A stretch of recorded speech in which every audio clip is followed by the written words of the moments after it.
Hello everyone, this is Paige Evans, and today I want to share the process for creating this layout.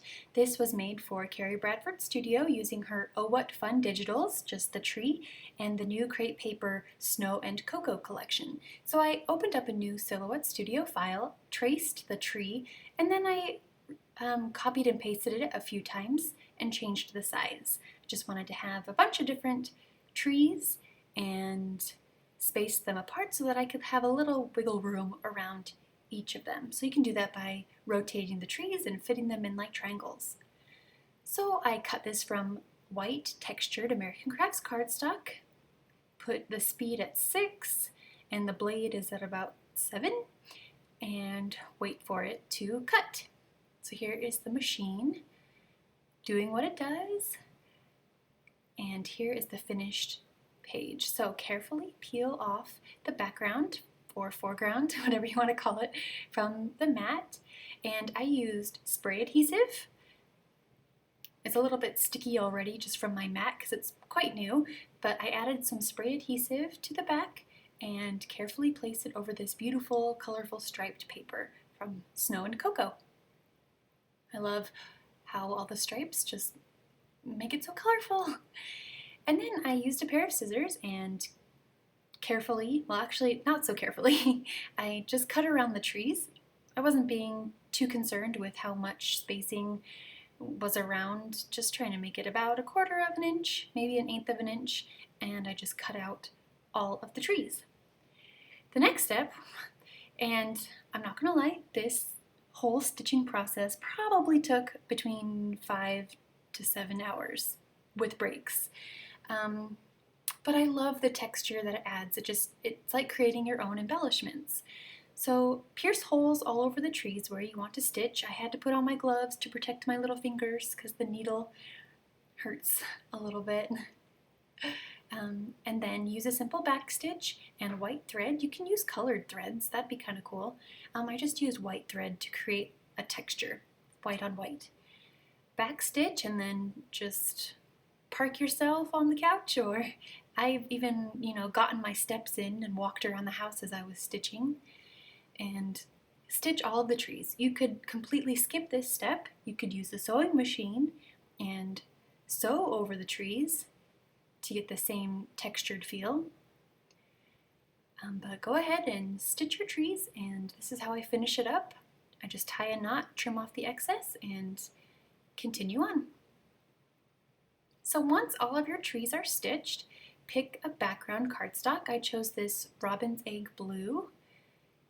Kind of reminds me of the sky a little bit, and now I'm creating snow hills, if you will, just to anchor the bottom of the page a little bit. So I'm tearing the pieces I'm leaving the white edge on top, also going along with the snow theme, right? The torn paper looks like snow. Just tearing a few pieces from the same pattern paper. And I'm not gluing anything down yet. I kind of just want to build my layout and see where things go before I glue anything down. That's just my standard procedure. So I'm placing the largest tree in the center as the main focal point and then putting the other trees around, layering them. I'm using this photo of Fox and Jane from our annual family photo shoot last year.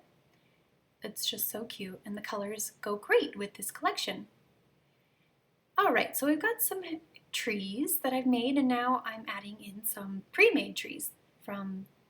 Everything is from the Snow and Cocoa collection, so these chipboard trees, I'm going to add them in little groupings. And later I added some stickers and die-cut trees to the mix, but for now, just trying to see where I want these chipboard trees. And these are pretty thick, and since I layered them up, I actually peeled off the top layer from the chipboard to make them thinner. I'm topping each of the trees with a little embellishment, whether it's chipboard or a puffy sticker. It's just kind of like the cherry on top. And I even added a little pink bird sticker to the top of that pink chipboard Christmas tree. So I placed these 3 snowflake puffy stickers, but I removed them and added them again later at the very end. So the title of the layout is Joy and Happiness. put it over that tree. It's kind of the tone on tone, color on color. I wanted to share how I adhered these, so I only put adhesive on the bottom of the pattern papers and then tucked them under one another. To add a little bit more dimension, I just ruffled up the edges a little bit. All about creating dimension in shadows, because paper is so flat. Otherwise, how are you going to get the dimension? To add some more snow, if you will, I'm splashing some white acrylic paint in 3 places, so we got the visual triangle. If things are placed in a triangle, your eye tends to go all around the page, so that's just a good concept when designing a scrapbook layout. I've watered down the acrylic paint quite a bit, so it's more liquidy and easier to drop and make splashes. And I blotted it. I picked up most of the paint with a paper towel, so I went and did a couple more layers, just splashing it around to make it look like it's snowing. Okay. To embellish further, I'm putting some more stickers down, again in groups of 3 to go along with the visual triangle. So some of these smaller embellishments, smaller snowflake stickers. I've got the big heavy embellishments on the top. We want the big heavy embellishments on the bottom. So we want the smaller and lighter embellishments at the top for balance. Thought about putting this big chipboard title there, but in the end I thought it was too much and just removed it. For the journaling, I thought it would work well to journal right inside the tree. So I did it in pencil first and then went over it with a black pen. And now I want to add a couple of die cuts. Didn't end up using a big title. That's okay, the little title is on the bottom.